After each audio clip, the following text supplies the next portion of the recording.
ನಮಸ್ಕಾರ ಎಲ್ಲರಿಗೂ. ಐಶ್ವರ್ಯ ಆಫೀಸಿಗೆ ಹೊರಡಲು ಆತುರವಾಗಿ ವ್ಯಾನೆಟ್ ಬ್ಯಾಗಿಗೆ ಊಟದ ಡಬ್ಬಿ ಹಾಕಿಕೊಂಡು ಸಿದ್ಧವಾಗುತ್ತಿದ್ದಳು. ತನ್ನ ಮಮತೆಯ ಕುಡಿ 6 ತಿಂಗಳ ಸ್ವಾತಿಯನ್ನು ಮನೆ ಓನರ್ ಬಳಿ ಇಟ್ಟು ಹೋಗಬೇಕಲ್ಲ ಎಂದು ಕಣ್ಣು ತುಂಬಿ ಬಂದರೂ ವಿಧಿ ಇಲ್ಲದೆ ಭಾರವಾದ ಮನಸ್ಸಿನಿಂದ ಬಸ್ ಹತ್ತಿದಳು. ಸಮಯಕ್ಕೆ ಸರಿಯಾಗಿ ಬಸ್ ಬಂದು ಸೀಟು ಸಿಕ್ಕಿದ್ದ ಸಮಾಧಾನದಿಂದ ಐಶ್ವರ್ಯ ಕರವಸ್ತ್ರದಿಂದ ಮುಖದ ಬೆವರೊರೆಸಿಕೊಂಡು ಸೀಟಿಗೊರಗಿ ಕಣ್ಣು ಮುಚ್ಚಿದಳು. ಅವಳಿಗೆ ತನ್ನ ಗತಜೀವನದ ಎಲೆಗಳು ಕಾಡಲಾರಂಭಿಸಿತು. ಮಾಧವಮೂರ್ತಿ ಮತ್ತು ಲಕ್ಷ್ಮೀ ದಂಪತಿಗಳಿಗೆ ಐಶ್ವರ್ಯ ಹಾಗೂ ಮಮತಾ ಇಬ್ಬರೇ ಹೆಣ್ಣು ಮಕ್ಕಳು. ಸಣ್ಣ ಕೆಲಸದಲ್ಲಿದ್ದ ಮಾಧವಮೂರ್ತಿಗೆ ಸ್ವಂತ ಮನೆ ಇದ್ದುದರಿಂದ ಬರುತ್ತಿದ್ದ ಕಡಿಮೆ ಸಂಬಳದಲ್ಲಿ ಮಕ್ಕಳನ್ನು ಓದಿಸುತ್ತಾ ಹೆಚ್ಚಿನ ಆಡಂಬರವಿಲ್ಲದೆ ಸಂಸಾರವನ್ನು ತೂಗಿಸಿಕೊಂಡು ಹೋಗುತ್ತಿದ್ದರು. ಐಶ್ವರ್ಯ ಹಿರಿಯವಳಾಗಿದ್ದು ನೋಡಲು ಮುದ್ದಾಗಿ ಲಕ್ಷಣವಾಗಿದ್ದಳು. ಎರಡನೇ ಮಗಳು ಮಮತಾ ನೋಡಲು ಕಪ್ಪಾಗಿದ್ದರೂ ಆಕರ್ಷಕವಾಗಿದ್ದಳು. ಐಶ್ವರ್ಯ ಸ್ವಭಾವ ಅಂತೂ ಮಿತಭಾಷಿಯಾದರೆ ಮಮತಾ ಅಷ್ಟೇ ವಾಚಾಲಿ, ಸಾಲದಕ್ಕೆ ಚಿಕ್ಕವಳೆಂದು ಮುದ್ದು. ಇದರಿಂದ ಹಠದ ಸ್ವಭಾವ ಮೈಗೂಡಿಸಿಕೊಂಡಿದ್ದಳು. ಮಮತಾ ಆಸೆಪಟ್ಟಿದ್ದನ್ನು ಕೊಡಿಸುವವರೆಗೂ ಬಿಡುತ್ತಿರಲಿಲ್ಲ. ಯಾರೊಂದಿಗೆ ಬೇಗ ಹೊಂದಿಕೊಳ್ಳುತ್ತಿರಲಿಲ್ಲ. ಆದರೆ ಐಶ್ವರ್ಯ ಅಲ್ಪತೃಪ್ತಳು. ದೊಡ್ಡ ಮಗಳು ಐಶ್ವರ್ಯ ಎಲ್ಲದಕ್ಕೂ ಸೋಲಬೇಕಿತ್ತು. ತಂಗಿಯ ಹಠಕೋಪದ ಮುಂದೆ ಸೋತು ತ್ಯಾಗ ಮಾಡಬೇಕಾಗುತ್ತಿತ್ತು. ಸಾಲದಕ್ಕೆ ಮಮತಾ ಐಶ್ವರ್ಯಳನ್ನು ನೇರ ನಿಷ್ಠುರ ಮಾತುಗಳಿಂದ ಮೂದಲಿಸುತ್ತಿದ್ದಳು. ಅವಳು ನಿನಗಿಂತ ಚಿಕ್ಕವಳು, ಅವಳ ಜೊತೆ ನಿನ್ನದೇನು ಪೈಪೋಟಿ ಎಂದು ತಂದೆ ತಾಯಿ ಇಬ್ಬರು ಅವಳ ಆಸೆಯನ್ನು ಚೀಟುತ್ತಿದ್ದರು. ಅದರಿಂದ ಐಶ್ವರ್ಯ ಆಸೆಪಟ್ಟು ತನಗಾಗಿ ಏನನ್ನು ಕೇಳುತ್ತಿರಲಿಲ್ಲ. ತಂದೆ ತಾಯಿಯನ್ನು ಪೀಡಿಸುತ್ತಿರಲಿಲ್ಲ.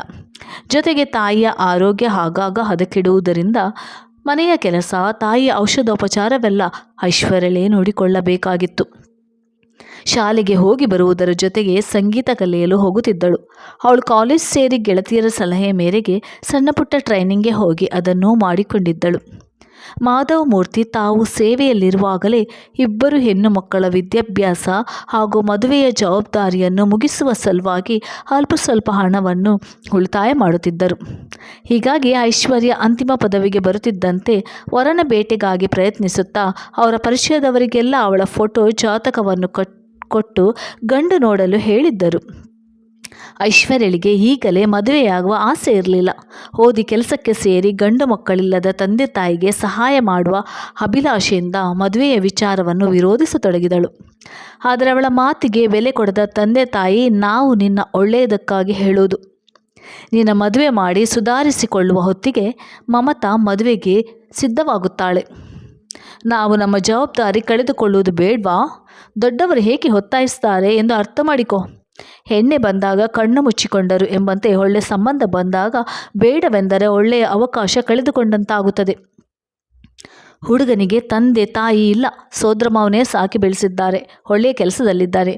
ಅತ್ತೆ ಮಾವ ನಾದಿನಿಯರ ಜವಾಬ್ದಾರಿ ಕಾಟ ಯಾವುದೂ ಇಲ್ಲದೆ ನೀನೇ ಆ ಮನೆಗೆ ಯಜಮಾನಿಯಾಗಿ ಹಾಯಾಗಿರ್ಬೋದು. ಜಾತಕವು ಪ್ರಶಸ್ತವಾಗಿ ಕೂಡಿ ಬಂದಿದೆ ಎಂದು ಬುದ್ಧಿ ಹೇಳಿ ಮದುವೆಗೆ ಒಪ್ಪುವಂತೆ ಮಾಡಿದರು. ಮನಸ್ಸಿಲ್ಲದ ಮನಸ್ಸಿನಿಂದ ಅಸಮಾಧಾನದಿಂದಲೇ ಹುಡುಗನನ್ನು ನೋಡಲು ಐಶ್ವರ್ಯ ಒಪ್ಪಿದಳು. ಹುಡುಗನನ್ನು ಮನೆಗೆ ಕರೆಸಿ ನೋಡುವ ಶಾಸ್ತ್ರ ಏರ್ಪಾಡಾಯಿತು. ಶಶಾಂಕ್ ತನ್ನ ಅತ್ತೆ ಮಾವನ ಜೊತೆಗೆ ಐಶ್ವರ್ಯಳನ್ನು ನೋಡಲು ಬಂದ. ನೋಡಲು ಸುಮಾರಾಗಿದ್ದ. ಐಶ್ವರ್ಯಳ ರೂಪಿಗೆ ತಕ್ಕ ಜೋಡಿಯಲ್ಲ ಎನಿಸಿತ್ತು. ಐಶ್ವರ್ಯಳನ್ನು ನೋಡಿದ ಶಶಾಂಕ್ನ ಸೋದರತ್ತೆ ಮೀನಾಕ್ಷಿಗಂತೂ ಬಹಳ ಇಷ್ಟವಾಗಿ, ಒಳ್ಳೆಯ ಜೋಡಿ, ನಮ್ಮ ಶಶಾಂಕ್ಗೆ ತಕ್ಕಂತೆ ಇದ್ದಾಳೆ ಎಂದು ಮನಸ್ಸಿನಲ್ಲಿ ಲೆಕ್ಕ ಹಾಕುತ್ತಿದ್ದರು. ಸಾಮಾನ್ಯ ರೂಪಿನ ಶಶಾಂಕ್ ನೋಡಿದ ಐಶ್ವರ್ಯಳಿಗೆ ನಿರಾಸೆಯಾಯಿತು.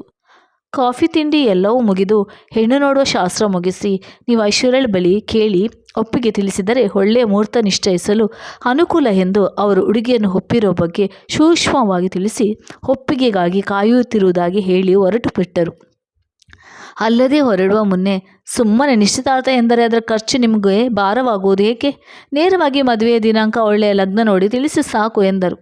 ತನ್ನ ಅಭಿಪ್ರಾಯವನ್ನು ಕೇಳದೆ ಆಗಲೇ ಮದುವೆ ಲಗ್ನದ ಸಿದ್ಧತೆವರೆಗೆ ಹೋಗಿಬಿಟ್ರಲ್ಲ ಎಂದುಕೊಂಡ ಐಶ್ವರ್ಯ ತಂದೆ ತಾಯಿಗೆ ಈಗಲೇ ಮದುವೆ ಬೇಡ ಎಂದು ಹೇಳಬೇಕೆಂದುಕೊಂಡಳು. ಆದರೆ ಅದಕ್ಕೆ ಅವಕಾಶ ಕೊಡದಂತೆ ತಂದೆ ತಾಯಿ, ನಮ್ಮ ಐಶ್ವರ್ಯಳ ಅದೃಷ್ಟ ನೋಡಿ, ಮೊದಲನೇ ಹುಡುಗನೇ ಒಪ್ಪಿ ಮದುವೆಗೆ ಮುಹೂರ್ತ ನೋಡಿ ಎಂದರಲ್ಲ ಎಂದು ಸಂತೋಷದಿಂದ ಸಂಭ್ರಮಿಸಿದರು. ಐಶ್ವರ್ಯಳ ಒಪ್ಪಿಗೆಗೆ ಕೇಳಬೇಕೆನ್ನುವ ಕನಿಷ್ಠ ಸೌಜನ್ಯವನ್ನು ತೋರಲಿಲ್ಲ. ಕೆಲಸಕ್ಕೆ ಸೇರಿ ತನ್ನ ಕಾಲ ಮೇಲೆ ನಿಂತುಕೊಂಡು ತಂದೆ ತಾಯಿಗೆ ಆಸರೆಯಾಗಬೇಕೆಂದು ಕನಸು ಕಟ್ಟಿದ್ದ ಐಶ್ವರ್ಯಳ ಅಳಲನ್ನು ಕೇಳುವವರು ಯಾರು? ತನ್ನಿಂದ ತಂದೆ ತಾಯಿಗೆ ತೊಂದರೆಯಾಗಿ ಭಾರವಾಗಬಾರದೆಂದು ಹೊಲ್ಲದ ಮನಸ್ಸಿನಿಂದ ಒಪ್ಪಿಗೆ ಎತ್ತಳು. ಮದುವೆಯ ದಿನ ಹತ್ತಿರವಾಗುತ್ತಿದ್ದಂತೆ ಐಶ್ವರ್ಯಳ ಮನಸ್ಸಿನಲ್ಲಿ ಉದ್ವಿಗ್ನತೆ, ಆತಂಕ ಶುರುವಾಯಿತು. ಅವಳಿಗೆ ಹೇಳಿಕೊಳ್ಳಲು ಯಾರೂ ಇಲ್ಲದೆ ಏಕಾಂಗಿತನ ಕಾಡಲಾರಂಭಿಸಿತು. ತನ್ನ ಆಪ್ತ ಗೆಳತಿ ವಾರಜಿ ಬಳಿ ಹೇಳಿಕೊಂಡಾಗ, ನಿಮ್ಮ ತಂದೆ ತಾಯಿ ಹೇಳುತ್ತಿರೋದು ಒಂದು ರೀತಿ ಸರಿ ಎನಿಸುತ್ತಿದೆ, ಆದರೂ ನೀನೇ ಯೋಚಿಸಿ ತೀರ್ಮಾನಿಸು ಎಂದು ಅಡ್ಡಗೋಡೆಯ ಮೇಲೆ ದೀಪವಿಟ್ಟಂತೆ ಹೇಳಿ ಜಾರಿಕೊಂಡಳು. ತನ್ನ ಭವಿಷ್ಯದ ತನ್ನದೇ ನಿರ್ಧಾರ ಎಂದುಕೊಂಡ ಐಶ್ವರ್ಯ, ಜೀವನ ಹೇಗೆ ಬರುತ್ತದೋ ಅದೇ ರೀತಿ ಸ್ವೀಕರಿಸುವುದೆಂದು ಮನದಲ್ಲಿ ನಿರ್ಧರಿಸಿದಳು. ಹುಡುಗನ ಮನೆಯವರ ಇಚ್ಛೆಯಂತೆ ಐಶ್ವರ್ಯಳ ಮದುವೆ ಬಹಳ ಸರಳವಾಗಿ ನೆರವೇರಿತು. ಶಶಾಂಕ್ ಮದುವೆಗೆ ಮೊದಲೇ ಬಾಡಿಗೆಗೆ ಚಿಕ್ಕ ಮನೆಯೊಂದನ್ನು ಮಾಡಿದ. ಅವನ ಅತ್ತೆ ಅದೇ ಮನೆಗೆ ಐಶ್ವರ್ಯಳನ್ನು ಆರತಿ ಮಾಡಿ ಮನೆ ತುಂಬಿಸಿಕೊಂಡರು. ಸಂಸಾರಕ್ಕೆ ಹಣಿ ಮಾಡಿಕೊಟ್ಟು ಊರಿಗೆ ಹೊರಟರು. ತಂದೆ ತಾಯಿ ತಮ್ಮ ಜವಾಬ್ದಾರಿ ಕಳೆಯಿತು ಎನ್ನುವಂತೆ ಹಗುರವಾದ ಮನಸ್ಸಿನಿಂದ, ಇನ್ನೊಂದೆಡೆ ಅತ್ತೆಯ ಮನೆಗೆ ಕಳಿಸಿರುವ ದುಗುಡದಿಂದ, ಭಾರವಾದ ಮನಸ್ಸಿನಿಂದ ಊರಿಗೆ ವಾಪಸ್ಸಾದರು. ಹೊಸ ಮನೆ, ಹೊಸ ಸಂಸಾರಕ್ಕೆ ಹೊಂದಿಕೊಳ್ಳಲು ಐಶ್ವರ್ಯಳಿಗೆ ಸ್ವಲ್ಪ ಸಮಯವೇ ಆಯಿತು. ಐಶ್ವರ್ಯ ಮೊದಲೇ ಮಿತಭಾಷಿಯಾಗಿದ್ದರಿಂದ ಹಿತವಾದ ಸಂಗೀತ ಆಲಿಸುತ್ತಾ ಮನಗೆಲಸ ಮಾಡಿಕೊಳ್ಳುವುದು, ದಿನಾ ಪತ್ರಿಕೆ ಓದುವುದು, ಸಾಹಿತ್ಯದ ಅವಲೋಕನ ಇಷ್ಟೇ ಅವಳ ಪ್ರಪಂಚವಾಗಿತ್ತು. ಇದಕ್ಕೆ ತದ್ವಿರುದ್ಧವಾದ ವ್ಯಕ್ತಿತ್ವ ಶಶಾಂಕ್ನದು. ಮಾತುಗಾರ, ಗೆಳೆಯರೊಡನೆ ಸುತ್ತಾಡುವುದು, ಗೆಳೆಯರನ್ನೆಲ್ಲ ಮನೆಗೆ ಕರೆತಂದು ಕೇರಂ, ಇಸ್ಪೇಟ್ ಆಡುವುದು, ಜೋರಾಗಿ ಧ್ವನಿ ಏರಿಸಿ ಆಡುವುದು, ಮಾತನಾಡುವುದು ಅವನ ಅಭ್ಯಾಸವಾಗಿತ್ತು. ಇದರಿಂದ ಐಶ್ವರ್ಯಗೆ ತಲೆಚಿಟ್ಟು ಹಿಡಿಯುತ್ತಿತ್ತು. ಹೊತ್ತಿಲ್ಲದ ಹೊತ್ತಿನಲ್ಲಿ ಗೆಳೆಯರನ್ನು ಕರೆತಂದು ತಿಂಡಿ, ಕಾಫಿ ಮಾಡಲು ಹೇಳುತ್ತಿದ್ದ. ಹೊಸದಾಗಿ ಅಡುಗೆ ಕಲಿಯುತ್ತಿದ್ದ ಐಶ್ವರ್ಯಳಿಗೆ ಅಷ್ಟೊಂದು ಜನಕ್ಕೆ ತಿಂಡಿ ಮಾಡಿ ಅಭ್ಯಾಸವಿಲ್ಲದ. ಕೆಲವು ಬಾರಿ ರುಚಿ ಕೆಟ್ಟು ಹೋಗಿ ಶಶಾಂಕ್ನ ಮಾತಿನ ಪ್ರಹಾರಕ್ಕೆ ಗುರಿಯಾಗುತ್ತಿದ್ದಳು. ಅವಳ ಭಾವನೆಯನ್ನು ಅರ್ಥ ಮಾಡಿಕೊಳ್ಳದೆ ಗಂಡನ ಈ ನಡವಳಿಕೆಯಿಂದ ಅವಳು ದುಃಖದಿಂದ ಪರಿತಪಿಸುತ್ತಿದ್ದಳು. ತನ್ನ ಜೀವನದಲ್ಲಿ ಎಲ್ಲೋ ಅಪಸ್ವರ ಕೇಳಿ ಬರುತ್ತಿದೆ ಎನಿಸಿ ಬೇಸರವಾಗುತ್ತಿತ್ತು. ಗಂಡ ಮನೆಯಲ್ಲಿರುವುದಕ್ಕಿಂತ ಹೊರಗೆ ಹೆಚ್ಚು ಸಮಯ ಕಳೆಯುತ್ತಿದ್ದ. ಬೆಳಿಗ್ಗೆ ಕಚೇರಿಗೆ ಹೋದರೆ ರಾತ್ರಿ ಮನೆಗೆ ಬರುತ್ತಿದ್ದದು. ಐಶ್ವರ್ಯಳಿಗೆ ಹೊತ್ತು ಕಳೆಯುವುದೇ ಕಷ್ಟ ಎನಿಸಿ ತಾನು ಕೆಲಸಕ್ಕೆ ಪ್ರಯತ್ನಿಸಲೇ ಎಂದು ಗಂಡನ ಬಳಿ ಕೇಳಿದಳು. ಅದಕ್ಕೆ ಅವನು, ಏನು ಬೇಡ, ನಾನು ತರುತ್ತಿರುವ ಸಂಬಳ ಸಾಲುತ್ತಿಲ್ವೇ? ಹೆಂಡತಿಯಿಂದ ದುಡಿಸಿಕೊಂಡು ಶಶಾಂಕ್ ಸಂಸಾರ ಮಾಡುತ್ತಿದ್ದಾನೆಂದು ಅವರಿಬ್ಬರು ಹೇಳಬೇಕು ಎಂದು ಅವಳ ಬಾಯಿ ಮುಚ್ಚಿಸಿದ. ಆ ಹೊತ್ತಿಗೆ ಅವಳು ಹಿಂದೆ ತೆಗೆದುಕೊಂಡಿದ್ದ ಬ್ಯಾಂಕಿಂಗ್ ಎಕ್ಸಾಮ್ನಲ್ಲಿ ಪಾಸಾಗಿದ್ದದ್ದು ತಿಳಿದು ಅವಳಿಗೆ ಸಂತಸವಾಗಿತ್ತು. ಪಾಸಾಗಿದ್ದರೂ ಏನು ಪ್ರಯೋಜನ? ಕೆಲಸಕ್ಕೆ ಹೋಗೋಣವೆಂದರೆ ಗಂಡನ ನಿಷ್ಠುರದ ಮಾತಿನಿಂದ ಸುಮ್ಮನಾದಳು. ಅಷ್ಟರಲ್ಲಿ ತಾನು ಗರ್ಭಿಣಿ ಎನ್ನುವ ಸಂತಸದ ಸುದ್ದಿ ಐಶ್ವರ್ಯಳಿಗೆ ಹಿತವೆನಿಸಿತು. ಈ ವಿಚಾರ ಗಂಡನಿಗೆ ತಿಳಿಸಿ ತಾಯಿಯ ಮನೆಗೆ ಹೋಗಿ ಒಂದು ವಾರವಾದರೂ ಇದ್ದು ಬರುತ್ತೇನೆಂದು ಕೇಳಿದಳು. ಏನು ಬೇಡ, ಅವರೇ ಇಲ್ಲಿಗೆ ಬಂದು ನಿನ್ನ ಬಯಕೆ ತೀರಿಸಲಿ ಎಂದ. ಗಂಡನ ನಡವಳಿಕೆ ಐಶ್ವರ್ಯಳಿಗೆ ಅರ್ಥವಾಗಲಿಲ್ಲ. ಮಗುವಿನ ಆಗಮನ, ಹೆಂಡತಿ ಗರ್ಭಿಣಿ ಎಂಬ ಯಾವ ಸಂತಸವೂ ಇಲ್ಲದೆ ನಿರ್ಲಿಪ್ತನಾಗಿದ್ದ. ಇತ್ತೀಚೆಗೆ ಶಶಾಂಕ್ ನಡೆಯ ಬಗ್ಗೆ ಕೆಲವು ಒಡಕು ಸುದ್ದಿಗಳು ಐಶ್ವರ್ಯಳಿಗೆ ಕೇಳಿ ಬಂದಿತ್ತು. ಅವನ ಜೊತೆಯಲ್ಲಿ ಕೆಲಸ ಮಾಡುತ್ತಿರುವ ಸಹೋದ್ಯೋಗಿಯಾದ ಅಂಬಿಕನೊಂದಿಗೆ ಹೆಚ್ಚಿನ ಒಡನಾಟವಿದೆ. ಅವರಿಬ್ಬರು ತಿರುಗದ ಹೋಟೆಲ್ಗಳಿಲ್ಲ, ಜಾಗವಿಲ್ಲ ಎಂಬ ಸುದ್ದಿ ಅವಳಿಗೆ ಆತಂಕವನ್ನುಂಟು ಮಾಡಿತ್ತು. ಅದಕ್ಕೆ ಪೂರಕವಾಗಿ ಇತ್ತೀಚೆಗೆ ಅವನು ಮನೆಗೂ ಸರಿಯಾಗಿ ಹಣವನ್ನು ಕೊಡದೆ ಇರುವಷ್ಟರಲ್ಲಿ ತೂಗಿಸು, ನನ್ನನ್ನೇನು ಕೇಳಬೇಡ ಎಂದು ರೇಗಿಸುತ್ತಿದ್ದ. ಇದರಿಂದ ಅವಳ ಸಂಶಯ ಇನ್ನಷ್ಟು ಬಲವಾಯಿತು. ಅವಳ ಜೊತೆ ಓಡಾಡಲು ದುಡ್ಡು ಬೇಕು, ಮನೆಗೆ ಕೊಡುವ ದುಡ್ಡಿಗೆ ಕೋತ ಮಾಡುತ್ತಿದ್ದಾನೆ ಎನಿಸಿತ್ತು. ಒಮ್ಮೆ ಶಶಾಂಕ್ ಐಶ್ವರ್ಯಳ ಬಳಿ, ನನಗೆ ನಿನ್ನನ್ನು ಮದುವೆಯಾಗುವ ಆಸೆ ಇರಲಿಲ್ಲ. ಕಾರಣ, ನಾನು ನನ್ನ ಆಪ್ತ ಗೆಳತಿಯಾದ ಅಂಬಿಕನನ್ನು ಮೊದಲಿನಿಂದಲೂ ಪ್ರೀತಿಸುತ್ತಿದ್ದೆ.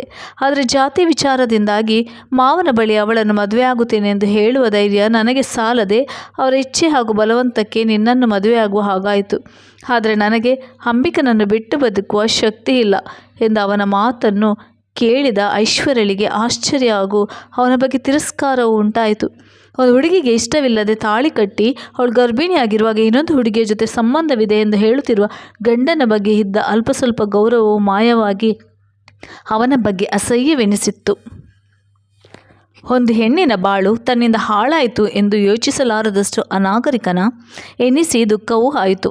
ಶಶಾಂಕ್ ಅವಳ ಬಳಿ ಬಂದು, ದಯವಿಟ್ಟು ನೀನು ಈ ದೊಡ್ಡ ಮನಸ್ಸು ಮಾಡಿ ಈ ವಿಚ್ಛೇದನ ಪತ್ರಕ್ಕೆ ಸಹಿ ಹಾಕಿದರೆ ನಾನು ಅಂಬಿಕನ ಜೊತೆ ಇಚ್ಛೆಯಂತೆ ಅವಳನ್ನು ಮದುವೆ ಆಗುತ್ತೇನೆ ಎಂದು ಹೇಳಿದ. ಕೈ ಹಿಡಿದ ಹೆಂಡತಿಯ ಬಳಿ ಬಂದು ಇನ್ನೊಬ್ಬಳನ್ನು ಮದುವೆಯಾಗುತ್ತೇನೆ, ಸಹಾಯ ಮಾಡು ಎನ್ನುವ ಗಂಡನ ಮಾತಿಗೆ ಅಳಬೇಕೋ ನಗಬೇಕೋ ಎಂದು ತಿಳಿಯದೆ ಐಶ್ವರ್ಯಳಿಗೆ ದುಃಖ ಹೊಕ್ಕಿ ಬಂತು. ಇದೇ ಹೆಣ್ಣು ಬೇರೊಬ್ಬನನ್ನು ಮದುವೆ ಆಗುತ್ತೇನೆಂದು ಗಂಡನ ಬಳಿ ವಿಚ್ಛೇದನ ಅಪೇಕ್ಷಿಸಿದರೆ ಅವಳಿಗೆ ಅವನಿಂದ ಕಪಾಲ ಮೋಕ್ಷವಾಗುತ್ತಿತ್ತು. ಆಗ ಇದೇ ಸಮಾಜ ಹೆಣ್ಣನ್ನು ಅವಮಾನಿಸಿ ಹೀನಾಯವಾಗಿ ಕಾಣುವ ಒಂದು ಸನ್ನಿವೇಶ ಅವಳ ಕಣ್ಮುಂದೆ ಹಾದು ಹೋಯಿತು. ಬಹುಶಃ ಕಾನೂನೇನ ಏನಾದರೂ ಇದ್ದರೆ ಹೆಣ್ಣಿಗೆ ಮಾತ್ರ, ಗಂಡಸಿಗೆ ಸಾಕಾರ, ಇಷ್ಟೇ ಅಲ್ವೇ ಪ್ರಪಂಚ ಎನ್ನಿಸಿ ಒಂದು ಕ್ಷಣ ಏನು ಮಾತನಾಡದೆ ಐಶ್ವರ್ಯ ರೂಮಿಗೆ ಹೋಗಿ ಮನಸ್ಸಾರೆ ಅತ್ತಳು. ತಾನು ಒಪ್ಪಿಗೆ ಕೊಡದಿದ್ದರೂ ಖಂಡಿತ ಶಶಾಂಕ ಆ ಹುಡುಗಿಯನ್ನು ಮದುವೆ ಮಾಡಿಕೊಳ್ಳುವ ನಿರ್ಧಾರ ಮಾಡಿದ್ದಾಗಿದೆ. ಹಿರಿಯರು ಜಾತಕ ನೋಡಿ ಮಾಡಿದ ಮದುವೆ ಯಾವತ್ತೂ ಬೇರಾಗುವುದಿಲ್ಲ, ಸುಖಿ ಸಂಸಾರವಾಗುತ್ತದೆ ಎಂದ ಹಿರಿಯರ ಮಾತು ಅವಳ ನೆನಪಿಗೆ ಬಂತು. ಹಾಗಾದರೆ ತನ್ನ ಬಾಳು ಪ್ರೀತಿಸಿ ಮದುವೆಯಾದರೆ ಅದು ಶಾಶ್ವತನಾ? ನನ್ನ ಮುಂದಿನ ಜೀವನದ ಗತಿ? ನನ್ನ ಕರುಳಿನ ಕುಡಿಗಾಗಿ ಬದುಕಬೇಕೆಂಬ ನಿರ್ಧಾರ ಮಾಡಿದಳು.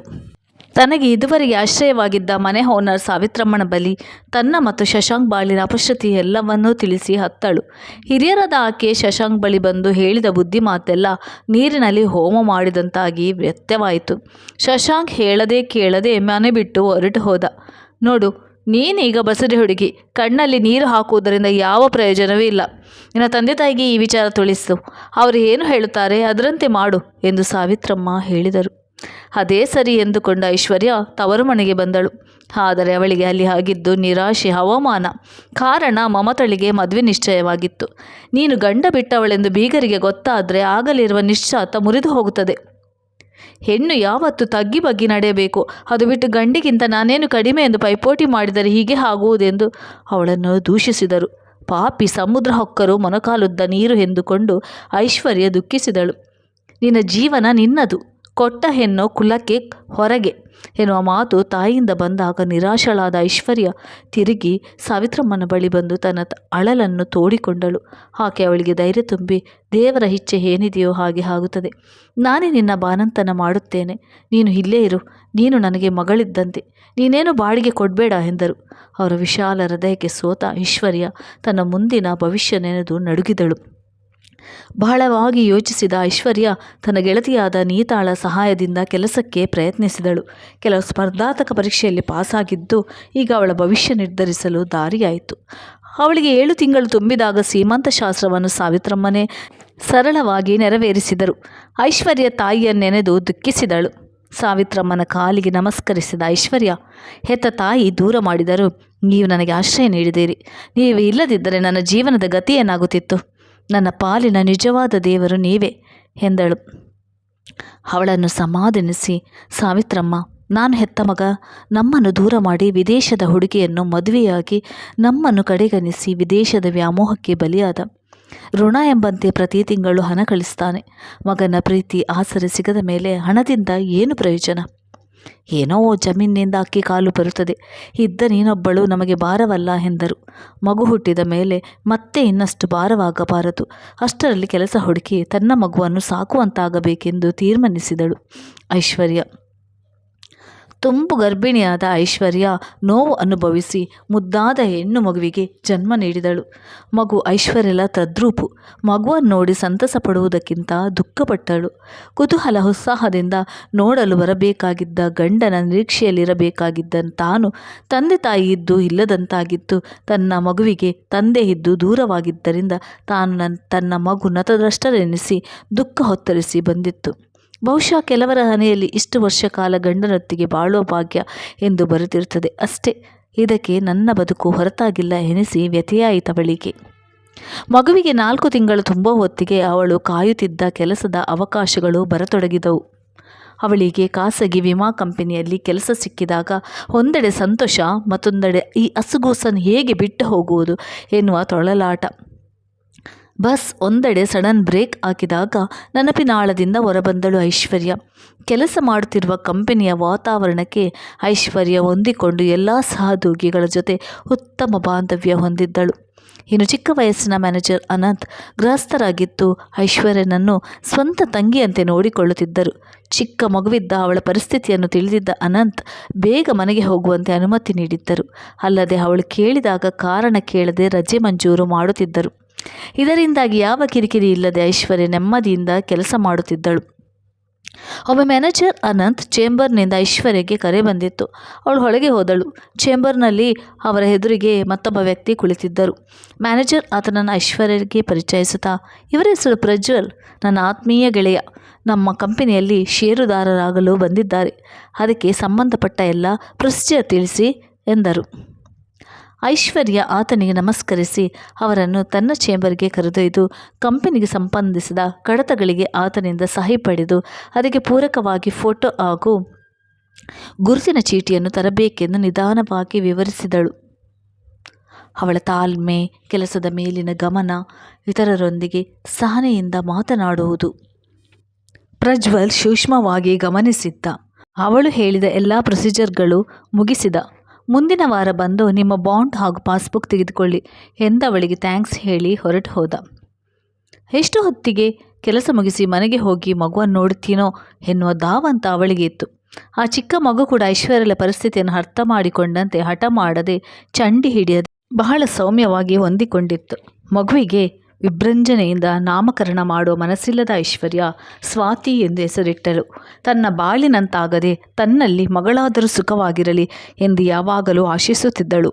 ಬಾಸ್ ಒಂದು ವಾರ ರಜೆ ಹಾಕಿದ್ದರಿಂದ ಆ ದಿನ ಐಶ್ವರ್ಯಗೆ ವಿಪರೀತ ಕೆಲಸವಿತ್ತು. ಬೇರೆ ಬ್ರಾಂಚ್ನಿಂದ ಬಂದಿದ್ದ ಕಾಗದ ಪತ್ರಗಳ ಪರಿಶೀಲನೆ, ಉತ್ತರಿಸುವ ಜವಾಬ್ದಾರಿ, ಷೇರುದಾರರ ಡಿವಿಡೆಂಟ್ ವಿತರಿಸುವ ಹೆಚ್ಚಿನ ಒತ್ತಡದ ಬಿಡುವಿಲ್ಲದ ಕೆಲಸದಿಂದ ಆಯಾಸವಾಗಿ ಕಾಫಿ ತರಲು ಹೇಳಿದಳು. ತಲೆನೋಯುತ್ತಿದ್ದರಿಂದ ಒಂದು ಕ್ಷಣ ಸೀಟಿಗೆ ಒರಗಿಕೊಂಡಳು.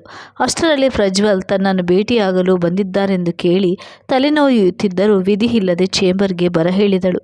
ಅವಳ ದನಿದ ಮುಖ ಗಮನಿಸಿದ ಪ್ರಜ್ವಲ್, ಸಾರಿ, ನೀವು ಬ್ಯುಸಿಯಾಗಿದ್ದೀರಿ ಅನಿಸುತ್ತೆ, ಬೇಕಾದರೆ ನಾನು ನಾಳೆ ಬರ್ತೇನೆ ಎಂದು ಕಾಳಜಿ ತೋರಿಸಿದ. ಹಾಗೇನಿಲ್ಲ, ದಯವಿಟ್ಟು ಕುಳಿತುಕೊಳ್ಳಿ ಎಂದವಳೆ ಮತ್ತೊಂದು ಕಾಫಿ ತರಲು ಹೇಳಿದಳು. ಬನ್ನಿ, ಹೊರಗೆ ಹತ್ತಿರದ ಕ್ಯಾಂಟೀನ್ನಲ್ಲಿ ಕಾಫಿ ಕುಡಿಯೋಣ ಎಂದ ಪ್ರಜ್ವಲ್. ಪರವಾಗಿಲ್ಲ, ಮತ್ತೊಂದು ದಿನ ಬರ್ತೇನೆ ಎಂದು ನಯವಾಗಿ ತಿರಸ್ಕರಿಸಿ ಅವನಿಗೆ ಒಪ್ಪಿಸಬೇಕಾಗಿದ್ದ ದಾಖಲೆ ಪುಸ್ತಕಗಳನ್ನು ನೀಡಿದಳು. ಕೆಲಸ ಮುಗಿದ ಮೇಲೂ ಅವಳ ಮುಂದೆ ಹೆಚ್ಚು ಹೊತ್ತು ಕುಳಿತರೆ ತಪ್ಪಾಗುತ್ತದೆ ಎಂದುಕೊಂಡ ಪ್ರಜ್ವಲ್ ಹೊರ ನಡೆದ. ಇದಾದ ನಂತರ ಅನಂತ್ನನ್ನು ಕಾಣುವ ಸಲುವಾಗಿ ಆಗಾಗ ಬರುತ್ತಿದ್ದ. ಅನಂತ್ ಹಾಗೂ ಪ್ರಜ್ವಲ್ ಇಬ್ಬರು ಆತ್ಮೀಯ ಸ್ನೇಹಿತರು, ಹಾಗಾಗಿ ಆಗಾಗ ಬರುತ್ತಾನೆಂದುಕೊಂಡಳು ಐಶ್ವರ್ಯ. ಪ್ರಜ್ವಲ್ ಅನಂತ್ ಬಳಿ ಐಶ್ವರ್ಯಳ ಬಗ್ಗೆ ಆಸಕ್ತಿಯಿಂದ ವಿಚಾರಿಸಿದಾಗ ಅವಳ ಜೀವನದ ಕೆಲವು ವಿಚಾರಗಳನ್ನು ಸೂಕ್ಷ್ಮವಾಗಿ ವಿವರಿಸಿದರು ಅನಂತ್. ಆದರೂ ಐಶ್ವರ್ಯಳ ಮುಗುಳ್ನಗೆ, ಮುಗ್ಧವದನ ಅವನಿಂದ ಮರೆಯಲಾಗದೆ ಅವಳತ್ತ ಆಕರ್ಷಿತನಾದ.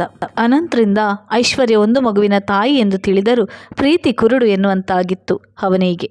ಕಾರಣ ಪ್ರಜ್ವಲ್ಗೆ ತನ್ನ ಜೀವನದ ಆಕಸ್ಮಿಕ ಕಹಿ ಘಟನೆಯ ನೆನಪು ಅವನ ಮುಂದೆ ಸುಳಿದು ಹೋಯಿತು. ಜಗದೀಶ್ ಲಲಿತಮ್ಮ ದಂಪತಿಗಳಿಗೆ ಪ್ರಜ್ವಲ್ ಹಾಗೂ ಸಹನಾ ಇಬ್ಬರೇ ಮಕ್ಕಳು. ಚಿಕ್ಕಮಗಳೂರಿನಲ್ಲಿ ವಾಸವಿದ್ದ ಅವರು ಅಗರ್ಭ ಶ್ರೀಮಂತರು. ಅಲ್ಲಿದ್ದ ಎಸ್ಟೇಟನ್ನು ಮಾರಿ ಬಂದ ದುಡ್ಡಿನಲ್ಲಿ ದೊಡ್ಡ ಉದ್ಯಮವನ್ನು ಸ್ಥಾಪಿಸಿ ಮಗ ಪ್ರಜ್ವಲ್ನನ್ನು ಅಲ್ಲಿಯ ಮುಖ್ಯಸ್ಥನಾಗಿ ನೇಮಿಸಿದರು. ಪ್ರಜ್ವಲ್ ಬಹಳ ಬುದ್ಧಿವಂತನಾಗಿದ್ದ. ಫ್ಯಾಕ್ಟರಿಯ ಬಗ್ಗೆ ಹೆಚ್ಚಿನ ಅನುಭವ ಹೊಂದಿದ್ದ ಅವನು ಹೆಚ್ಚಿನ ಜವಾಬ್ದಾರಿಯೊಂದಿಗೆ ಸಮರ್ಪಕವಾಗಿ ನೋಡಿಕೊಳ್ಳುತ್ತಿದ್ದ.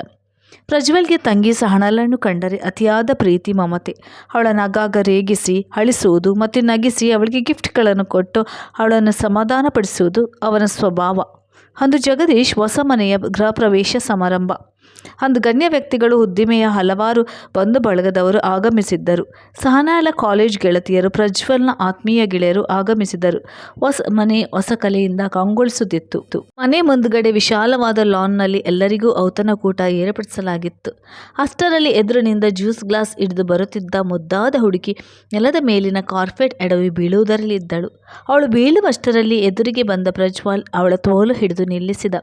ಅವಳ ಕೈಯಲ್ಲಿದ್ದ ಜ್ಯೂಸ್ ಪ್ರಜ್ವಲ್ನ ಮೇಲೆ ಬಿದ್ದಿತ್ತು. ಸಂಕೋಚದಿಂದ ಸಾರಿ ಎಂದ ಅವಳನ್ನು ಸಹನಾ ಅಣ್ಣನಿಗೆ ತನ್ನ ಗೆಳತಿ ಅರ್ಪಿತಾ ಎಂದು ಪರಿಚಯಿಸಿದಳು. ಸದ್ಯ ಕೆಳಗೆ ಬೀಳಲಿಲ್ಲವಲ್ಲ ಎಂದು ಅವನೆಡೆಗೆ ನೋಡಿದಳು. ಅವಳ ಕೆಂಪಾದ ತೋಳನ್ನು ನೋಡಿದ ಪ್ರಜ್ವಲ್, ಸಾರಿ, ಎಲ್ಲಿ ಬೀಳುತ್ತೀರೋ ಎಂದು ಸ್ವಲ್ಪ ಗಟ್ಟಿಯಾಗಿ ಹಿಡಿದೆ ಎಂದ. ಪರವಾಗಿಲ್ಲ ಎಂದ ಅರ್ಪಿತಾ ಮುಂದೆ ಸಾಗಿದಳು. ಈ ಘಟನೆ ಯಾರೂ ಅಷ್ಟಾಗಿ ಗಮನಿಸಲಿಲ್ಲ. ನಂತರ ಪ್ರಜ್ವಲ್ ವಿಡಿಯೋ ತೆಗೆಯುತ್ತಾ ಅವಳನ್ನೇ ಫೋಕಸ್ ಮಾಡುತ್ತಿದ್ದ. ಅದನ್ನು ಅವಳು ಗಮನಿಸಿದ್ದಳು. ಗೃಹ ಪ್ರವೇಶ ಮುಗಿದರೂ ಪ್ರಜ್ವಲ್ ಅರ್ಪಿತಳನ್ನು ಮರೆಯಲಾಗದೆ ತಂಗಿಯ ಬಳಿ ಅವಳ ಬಗ್ಗೆ ವಿಚಾರಿಸಿದ. ಅವಳಿಗಾಗಿ ಮಾಲೆ ಹಿಡಿದು ಅವರ ಮಾವನ ಮಗ ವಿದೇಶದಲ್ಲಿ ಕಾಯುತ್ತಿದ್ದಾನೆ, ನೀನವಳ ಕನಸು ಕಾಣದಿರುವುದೇ ಒಳ್ಳೆಯದು ಎಂದರು. ಏನೋ ಆಕರ್ಷಣೆ, ಏನೋ ಸೆಳೆತ ಅವನನ್ನು ಕಾಡುತ್ತಿತ್ತು.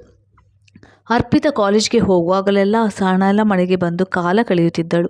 ಅವಳ ಜೊತೆ ಪ್ರಜ್ವಲ್ ಕ್ಯಾರಮ್, ಚೆಸ್ ಆಡುತ್ತಾ ಸ್ವಲ್ಪವೇ ಅವಳಿಗೆ ಹತ್ತಿರವಾಗತೊಡಗಿದ. ಒಮ್ಮೆ ಕಾಲೇಜ್ಗೆ ಒಂದು ವಾರ ರಜೆ ಇತ್ತೆಂದು ಸಹನಾ ಅಣ್ಣನ ಬಳಿ, ಅಣ್ಣ, ಹೇಗೋ ಒಂದು ವಾರ ಕಾಲೇಜ್ಗೆ ರಜಾ, ನಾನಂತೂ ಎಲ್ಲೂ ಹೋಗಿಲ್ಲ. ಅಪ್ಪ ಅಮ್ಮ ಫ್ರೆಂಡ್ಸ್ ಜೊತೆ ಎಲ್ಲಿಗೂ ಹೋಗಲು ಒಪ್ಪಲ್ಲ.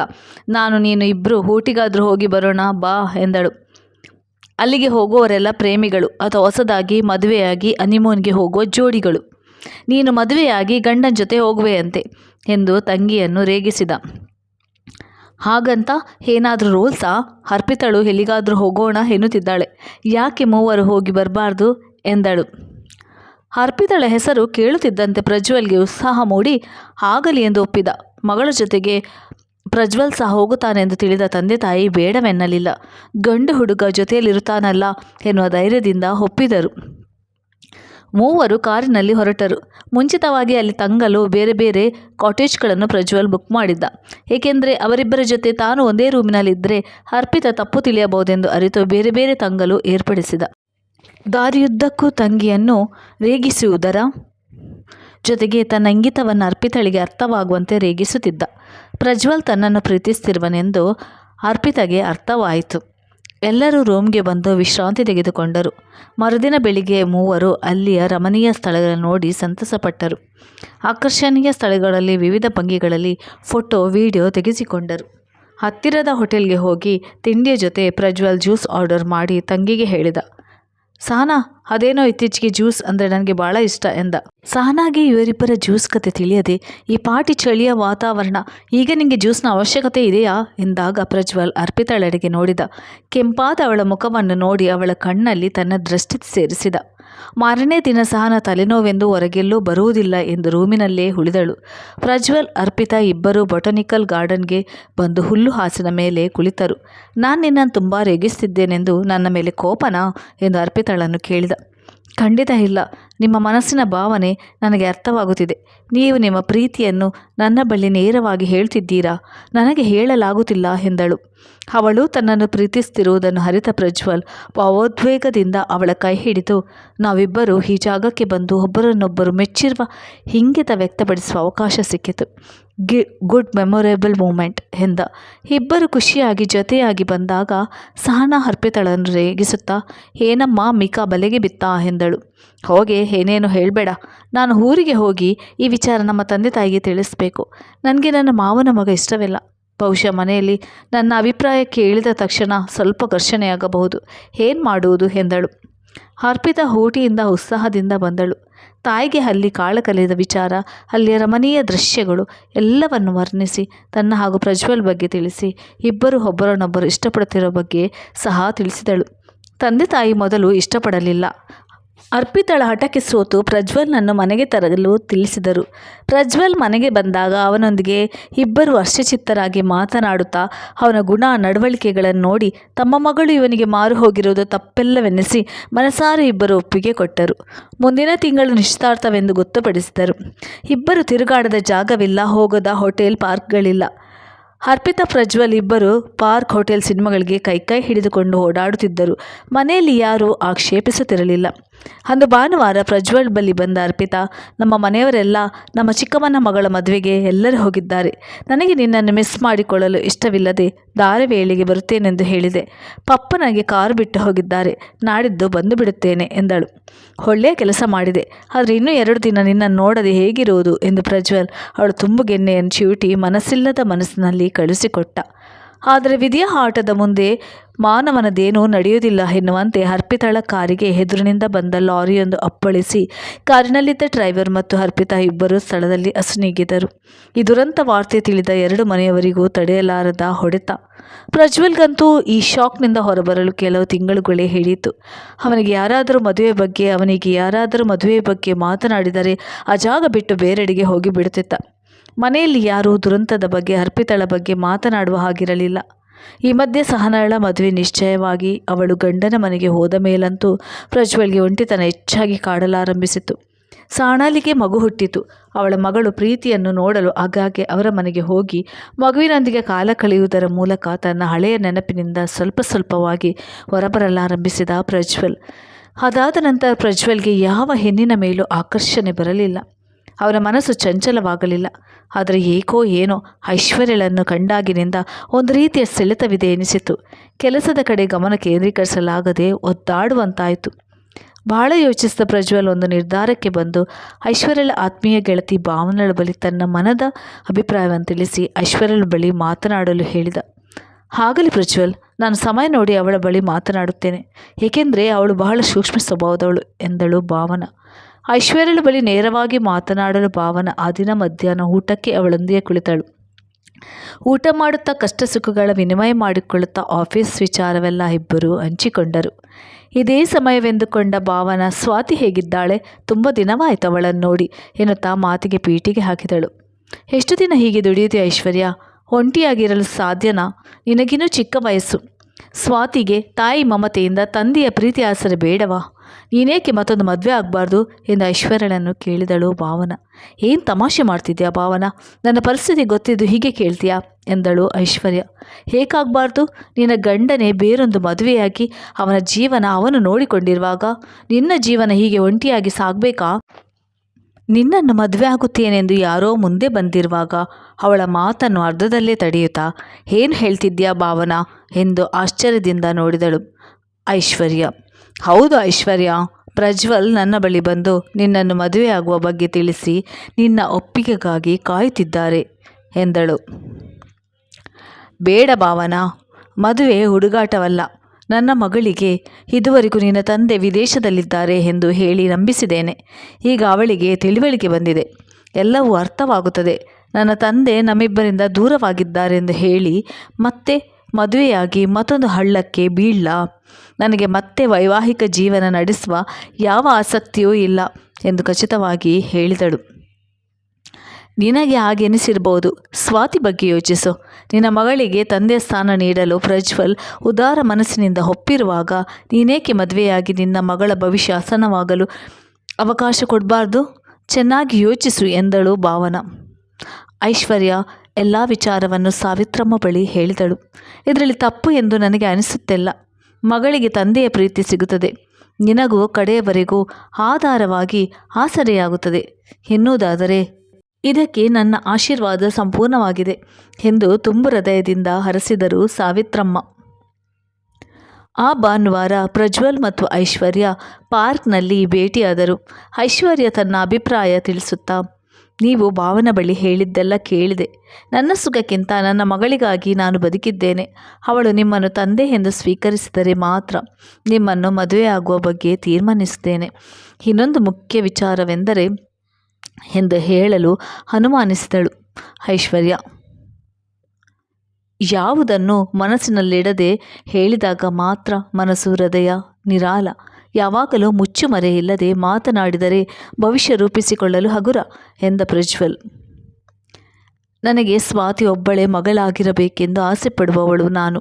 ನೀವು ನನ್ನಿಂದ ಮತ್ತೆ ಮಗುವನ್ನು ಬಯಸಲು ಇಚ್ಛಿಸಿದರೆ ಎಂದವಳ ಮಾತನ್ನು ಅರ್ಧದಲ್ಲಿ ತಡೆದ ಪ್ರಜ್ವಲ್, ಜೀವನ ಸಂಸಾರ ಎಂದರೆ ಮಕ್ಕಳು ಆಸೆ ಅಷ್ಟಕ್ಕೆ ಮೀಸಲ ಐಶ್ವರ್ಯ. ನಿನ್ನ ಬಿಚ್ಚು ಬಿಚ್ಚು ಮನಸ್ಸಿನ ಮಾತಿಗೆ ನಾನು ಹೆಮ್ಮೆ ಪಡುತ್ತೇನೆ. ನನ್ನ ಅಭಿಪ್ರಾಯದಲ್ಲಿ ನಮ್ಮಿಬ್ಬರ ಭಾವನೆಯನ್ನು ಪರಸ್ಪರ ಹಂಚಿಕೊಳ್ಳಲು ಹೃದಯಗಳೆರಡು ಮಾತ್ರ ಹತ್ತಿರವಾಗಬೇಕು.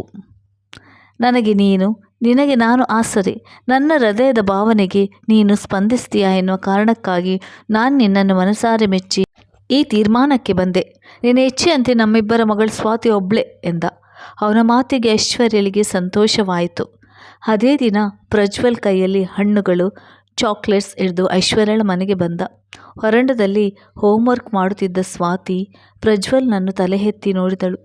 ಅವಳ ಮುದ್ದು ಮುಖ ಅವನನ್ನು ಆಕರ್ಷಿಸಿತು. ಅಷ್ಟರಲ್ಲಿ ಐಶ್ವರ್ಯ ಹೊರಗೆ ಬಂದು, ಬನ್ನಿ ಪ್ರಜ್ವಲ್ ಎಂದು ಒಳಗೆ ಕರೆದು ಕುಳಿತುಕೊಳ್ಳಲು ಹೇಳಿ, ಸ್ವಾತಿ, ಈ ಅಂಕಲ್ ನನ್ನ ಜೊತೆ ಕೆಲಸ ಮಾಡ್ತಿರುವವರು ಎಂದು ಪರಿಚಯಿಸಿದಳು. ಮೊದಮೊದಲು ಸ್ವಾತಿ ಅವನ ಬಳಿ ಮಾತನಾಡಲು ಹಿಂಜರಿದರೂ ಪ್ರಜ್ವಲ್ ಅವಳ ಶಾಲೆಯ ವಿಚಾರವೆಲ್ಲ ಕೇಳಿ ಹತ್ತಿರವಾಗತೊಡಗಿದ. ಅಲ್ಲದೆ ಸ್ವೀಟ್ಸ್ ಹಾಗೂ ಅವಳಿಗಿಷ್ಟವಾದ ಡಾಲ್ ಗಿಫ್ಟ್ಗಳನ್ನು ಕೊಟ್ಟು ಅವಳ ಪ್ರೀತಿಯನ್ನು ಗಳಿಸಿದ. ಮನೆಗೆ ಬಂದಾಗಲೆಲ್ಲ ಅವಳ ಜೊತೆ ಕೇರಂ ಆಡುವುದು, ಅವಳ ಹೋಮ್ವರ್ಕ್ ಕೇಳಿ ಮಾಡಿಸಲಾರಂಭಿಸಿದ. ಕ್ರಮೇಣ ಪ್ರಜ್ವಲ್ ಸ್ವಾತಿಗೂ ತುಂಬ ಇಷ್ಟವಾಗತೊಡಗಿದ. ಒಂದು ದಿನ ಬಾರದಿದ್ದರೂ ಅಂಕಲ್ ಅಂಕಲ್ ಯಾಕೆ ಬರಲಿಲ್ಲ ಎಂದು ತಾಯಿಯನ್ನು ಕೇಳುತ್ತಿದ್ದಳು. ಒಮ್ಮೆ ಶಾಲೆಯಲ್ಲಿ ಹಾಡಿನ ಸ್ಪರ್ಧೆ ಇತ್ತು. ಸ್ವಾತಿ ಅಮ್ಮನ ಬಳಿ, ಅಮ್ಮ, ಸ್ಕೂಲ್ನಲ್ಲಿ ಯಾವಾಗಲೂ ಅಪ್ಪ ಅಮ್ಮ ಇಬ್ಬರು ಬರಬೇಕೆಂದು ಹೇಳುತ್ತಾರೆ, ಆದರೆ ನೀನೊಬ್ಬಳೇ ಯಾವಾಗಲೂ ಬರ್ತೀಯ. ಈ ಸಲ ಪ್ರಜ್ವಲ್ ಅಂಕಲ್ನನ್ನು ಕರೆಯುತ್ತೇನೆ. ಅವರಿಗೆ ನನ್ನ ಕಂಡ್ರೆ ತುಂಬ ಇಷ್ಟ. ಅವರು ಖಂಡಿತ ಮಿಸ್ ಮಾಡೋದಿಲ್ಲ ಎಂದು ಉತ್ಸಾಹದಿಂದ ಹೇಳಿದಳು. ಮಗಳ ಬಳಿ ಮಾತನಾಡಲು ಇದೇ ಸಮಯ ಎನಿಸಿ ಸ್ವಾತಿ, ಅಂಕಲ್ಗೆ ನಿನ್ನ ಕಂಡ್ರೆ ತುಂಬ ಇಷ್ಟ ಅಲ್ವಾ? ಅವ್ರು ನಮ್ಮ ಜೊತೆಗೆ ಯಾವಾಗಲೂ ಇದೇ ಮನೆಯಲ್ಲಿರುವುದಾದರೆ ನಿಮಗೆ ಖುಷಿನಾ? ಕೇಳಿದಳು ಐಶ್ವರ್ಯ. ಹೌ ನೈಸ್ ಅಮ್ಮ, ಖಂಡಿತ ಅವರು ನಮ್ಮ ಮನೆಯಲ್ಲಿ ನಮ್ಮ ಜೊತೆನೇ ಇದ್ದರೆ ನನಗೆ ತುಂಬ ಇಷ್ಟ.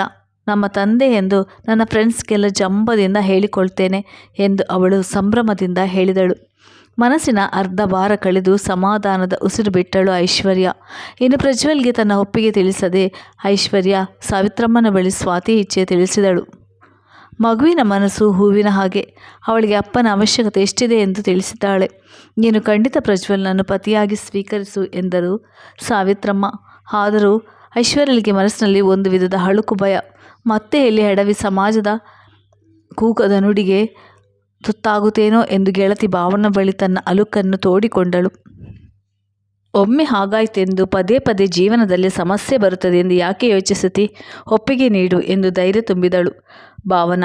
ಐಶ್ವರ್ಯ ಪ್ರಜ್ವಲ್ಗೆ ವಿಷಯ ತಿಳಿಸಿದಳು. ಪ್ರಜ್ವಲ್ ತನ್ನ ನಿರ್ಧಾರವನ್ನು ತಂದೆ ತಾಯಿಗೆ ತಿಳಿಸಿದ.